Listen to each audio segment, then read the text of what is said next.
First, I would like to start with two remarks. First, I cannot forget, I'm standing now in Ariel. This whole area, the West Bank, was occupied in '67 war, and it is still under military rule.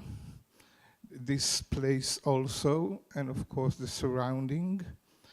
And as long as all the people that live in this area in the West Bank will not have the same rights, and as long as there will be places like this that take lands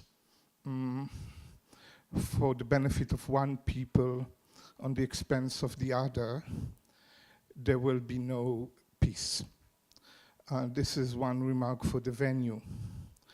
Then for the title of this event, which is Beyond the Two-State Solution. We, in our group, the Two States, One Homeland group, we do not go beyond the two-state solution. We think that the two-state solution is still relevant in the Israeli-Palestinian conflict because both peoples, Israelis and Palestinian, want to have self-determination in a place that they call their own. Therefore, I don't see any solution rather than the two-state solution, but.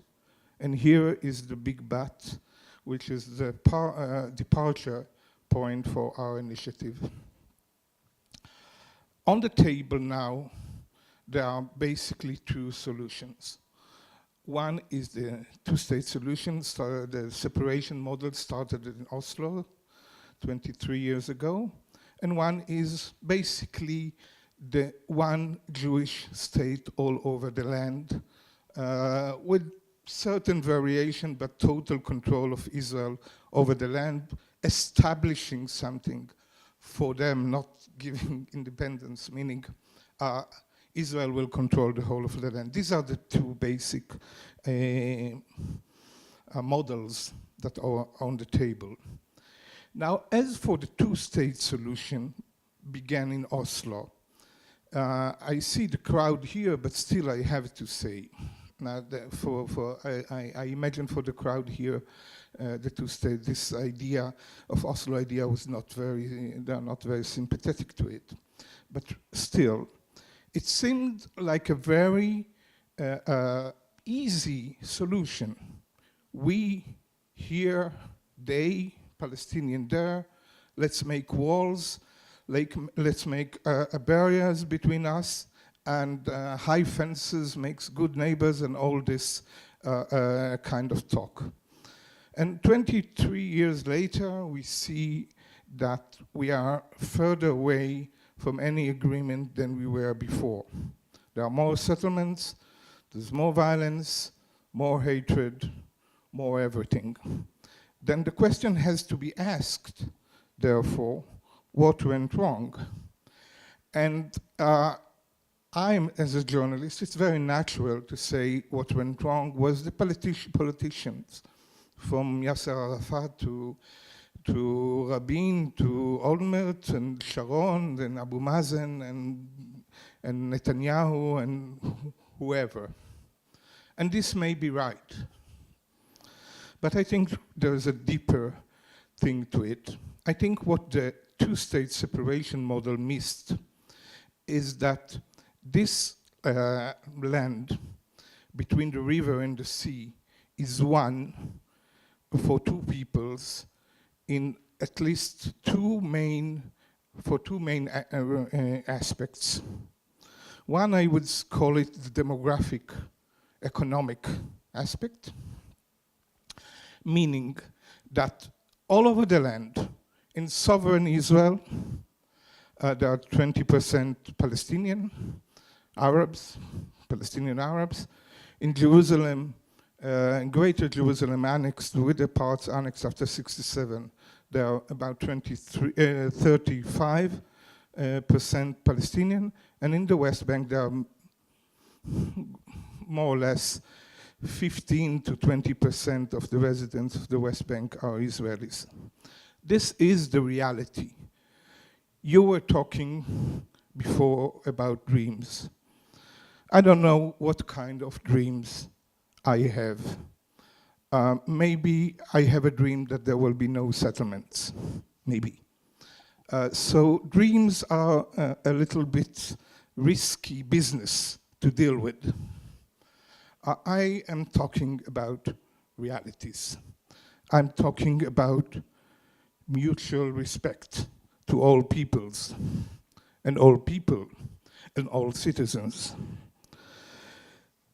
This is one thing, the mixture, the demographic and economic mixture that has been created over the last 130 or 40 years since Zionism began, since Jews restarted to settle in Eretz Israel. And then there's a second element, which is maybe more important, and this is the emotional part. When Jews, and I don't have to say it here, but I will say it nevertheless, when Jews say the word Eretz Israel, they mean Hebron and Nablus and Beit Lechem, and of course Jerusalem, not less than they mean Tel Aviv or Ra'anana. And when my grandfather was not very religious, immigrated to Eretz Israel in the 30s of the 20th century from Vilnius, from Vilna, he didn't dream about Ramat HaSharon, but about Hebron. So this is a very basic fact that has been, I think, ignored by those who visioned separation as a model. But then there's the other part, which is the Palestinian. When the Palestinians say Palestine, he means, of course, the place where we stand now, but he means also Jaffa and Haifa and Lod and Ramle. So basically, this land is shared by the demography and by the emotions. And therefore, separation, in the strict sense of the word, is irrelevant to this situation. It is not a territorial dispute. It's a dispute between two peoples living on the same land, believing that all of it is theirs. This is why I think the two states separation model failed. Now there's the one Jewish state separation, and one Jewish state model over the whole of the land between the river and the sea, and I think what Dr. Kedar referred to was some kind of this kind of model. Any model that will not include full rights, political rights, equal rights to all residents between the river and the sea, whether they belong to a tribe or not belong to a tribe, and I think, okay, I don't want to go into disputes, will be basically, eventually, and maybe even now, an apartheid solution. And if you are talking about dreams, this is a nightmare. This is a nightmare morally, this is a nightmare politically, this is unacceptable, and it will not last. So therefore, I think, and we have seen that with a member of Knesset Zohar just mentioning full-blown apartheid just a week ago. This solution is also empty. The notion that Israel can stay in control over the whole of the land forever, it's an empty idea. It's not a solution. It's the continuation of the status quo, but it's not a solution. Therefore, our conclusion is that a solution has, on the one hand, has to give this, to reflect this reality that between the river and the sea, this is one land shared by two people. But on the other hand, we want two independent states.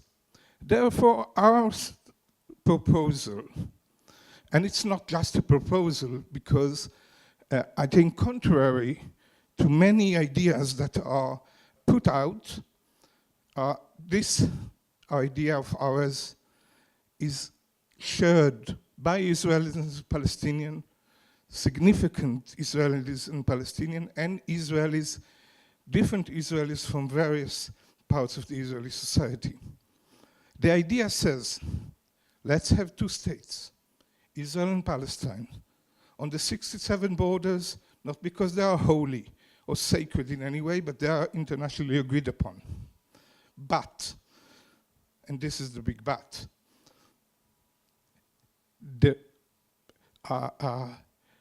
those two states will be part of a larger union, a larger entity, whether it's a confederation, union as the European Union or whatever. It doesn't, the names are less important.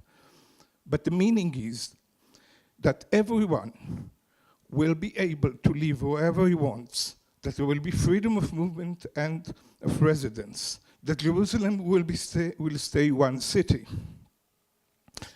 that Israelis will be guaranteed to live freely in Palestine, in the West Bank and Gaza, and Palestinians will be guaranteed to live in Israel. This common institution will take care of questions like security, civil rights, economy, environment, of course, and others. I think this is not only a more just solution, and I think it's a more just solution because it gives both the Jews their a way to maintain their emotional connection to the whole of the land, to live wherever they want in Eretz Israel. It will not necessarily, it will prevent forced eviction. It will help forge even inside Israel a joint society within Israel, because what I see now is one part of Israel. There's another part that see this place as their almost enemies. You should not forget that. So it's a more just solution, but I think it's a much more realistic one. Basically, it can be implemented tomorrow, because nobody has to move from its places, and a Palestinian state could be founded. And I think most of the issues, I'm talking tomorrow, of course not tomorrow in the sense of 15th of March, the establishment of a Palestinian state, but tomorrow in the sense that the Camp David agreement with Egypt were signed, that it took 3 years to implement them, but they were signed in one day. We have Palestinian partners, we have Israeli partners from all over the Israeli society, settlers and religious and Haredim, and Israeli-Palestinian, and leftists, let's say. I think if there is a solution, and I'm sure there will be a solution, because we are no different from any other people in the world, we Israelis and Palestinians. If there will be a solution, it will be along these lines, the line of two independent states sharing the same land, sharing the same ability to move and fulfill their dreams, not on the expense of the others. So let's go. Thank you.